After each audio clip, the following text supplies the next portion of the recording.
সালে প্রায় 153 nursing officer already নিয়োগ করা হয়েছে। আরও 100 জন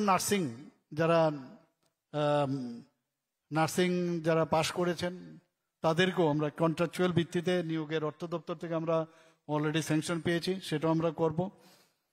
এবং আরও শুধু তাই নয়, 332 জন নার্সিং অফিসার এর মধ্যে নিয়োগ করার আমরা প্রক্রিয়াধীন আমরা রেখেছি। সরকারি নার্সিং কলেজ ছাড়াও আরও 6টি প্রাইভেট নার্সিং ইনস্টিটিউট ত্রিপুরাতে চালু আছে।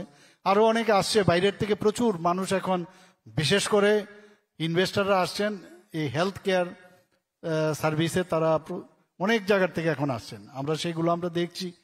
তো যত বেশি এখানে স্বাস্থ্য ব্যবস্থা আমরা মেডিকেল হাব করার তৈরি করছি, এবং সেটার কিন্তু আপনারা বুঝতে পারছেন এখানে মেডিকেল হাব হতে যাচ্ছে।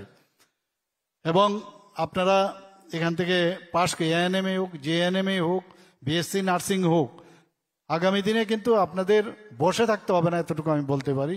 আপনারা সেই সুযোগ আপনারা পাবেন। এবং আমরা অন্যান্য স্বাস্থ্য পরিষেবার মধ্যেও আমরা চেষ্টা করছি এট পার উইথ আদার স্টেটস এখানে যাতে ডেভেলপ হয়, সেটা আমি করব।